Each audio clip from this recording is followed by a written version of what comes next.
It was 4:30 a.m. at the Capital City Airport in Springfield, Illinois. The gate area was beginning to fill up with close to 200 men and women, clad in green, yellow, red, and blue t-shirts and matching ball caps. Each person had a special name tag lanyard around their neck. Coffee and donuts were abundantly available. The anticipation and excitement were contagious and beginning to grow.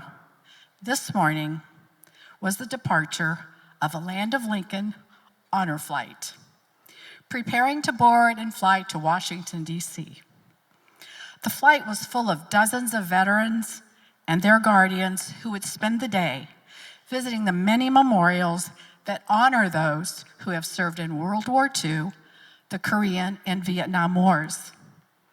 I was wearing a green t-shirt as I was proudly serving as a guardian for a World War II veteran on his special trip.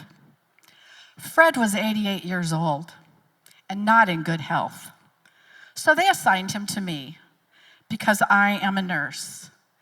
He was so excited to see Washington, especially the Air and Space Museum. He was retired from Ozark Airlines and could not wait to see the Enola Gay. When we arrived at Ronald Reagan National Airport, we were greeted with fanfare equal to a parade. The airport was lined with hundreds of local residents thanking these veterans for their service, with music playing all around. At the end of the receiving line, we stopped for the presentation of the colors ceremony. If you had a single patriotic bone in your body, you were moved to tears. Our entourage then boarded 3 tour buses, and our long day commenced.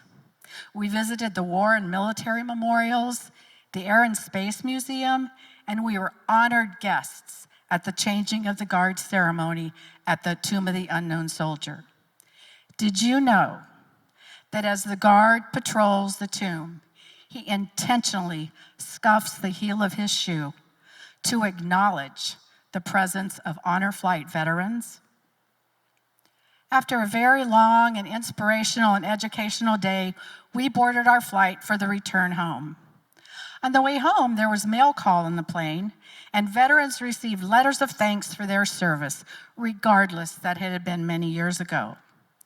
As the veterans deplaned in Springfield, they were greeted once again with pomp and circumstance. The airport was lined with people thanking them for their service. Experiencing the honor flight was especially meaningful to me. Though I was there as a guardian for Fred, most people had no idea that I too am a veteran. While I did not serve during one of these wars,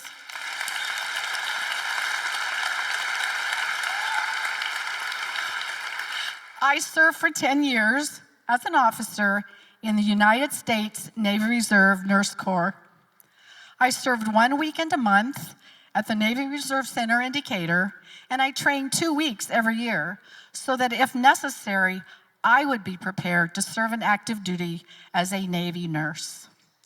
On these very special trips to Washington, I could also feel the appreciation and the pride of serving my country.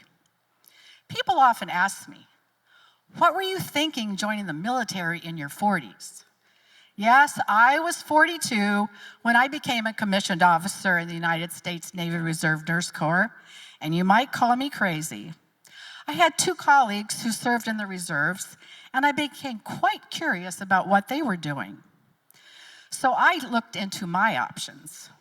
My education and years of experience as an RN qualified me to serve as a commissioned officer. So for 10 years, I served my country in the Navy Reserves. I drove a Humvee in the mountains of Honduras on a medical mission trip, where the first rule of the road is yield to the vehicle of greater tonnage, and that was not my Humvee. I learned the proper way to wear a gas mask in the confidence chamber, and when exposed to tear gas, what happens when you are asked to remove your mask before exiting the room And when I got outside, my snot ran all the way to the ground. I recall learning to rappel, terrified of heights, and the instructor saying, "Ma'am, just hang your heels over the edge." I'm like, right. Well, I did. I managed to make it down that wall, and I went back up 2 more times and slid down the free-falling rope. As a nurse in the Navy, we function in what is called a fleet hospital, which is much like a MASH unit.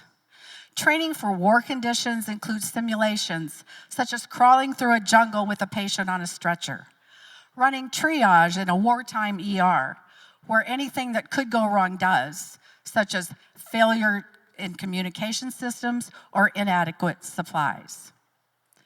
I also attended training sessions such as the leadership course on Coronado Island, and I had the opportunity to work at the Navy Medical Center in San Diego. Now, who doesn't like to go to San Diego? My monthly weekends were mostly at the Decatur Navy Reserve Center, where we provided medical support to all the reservists, ensuring that they were ready should they be called to active duty. Reservists were required to complete certain physical timed exercises so they would be prepared. This included push-ups, sit-ups, and a cardio test of a run or a swim.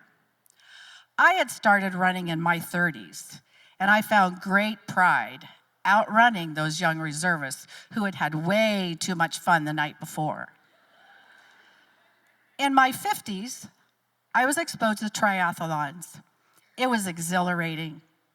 At the age of 56, I competed in the Rodney Miller Triathlon, and I won my age group, and I was not the only one in my age group. And I am still going. Last summer, I did a triathlon at the ripe old age of 72.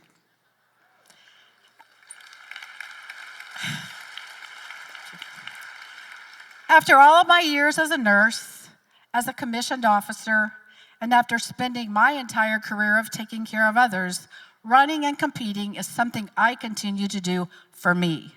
It is my time to get out of the house and get in my zone.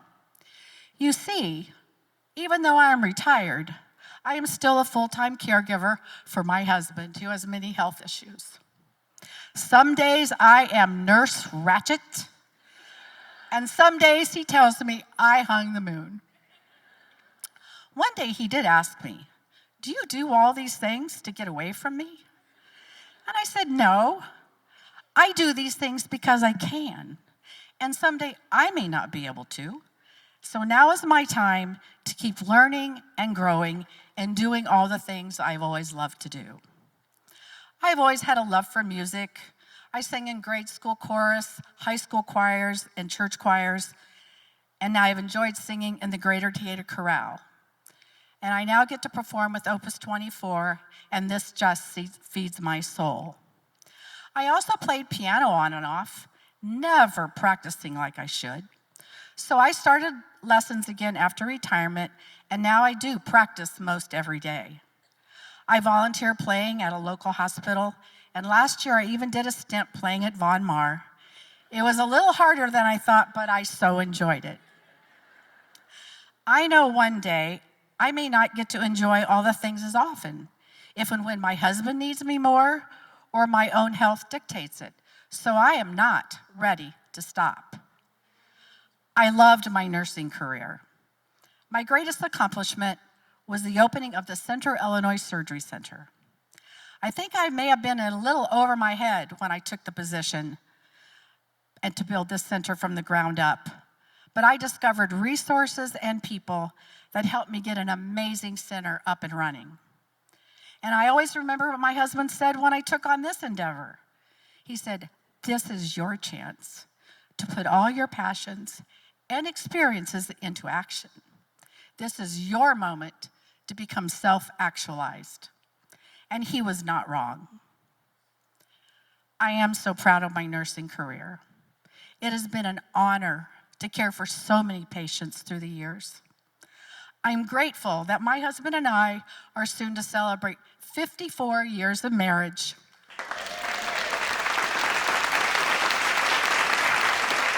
And it is my honor that because of my nursing experience, I can take care of him.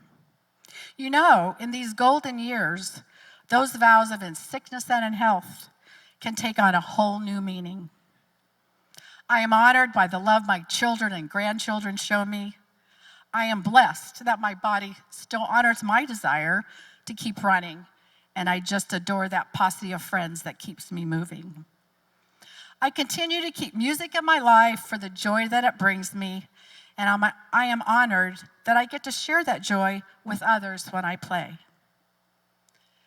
And I am honored beyond words that with each of the 3 honor flights I was invited on to escort one of our veterans as he is being celebrated for his service, for a brief moment, I see the world through his eyes and all that we are fighting for.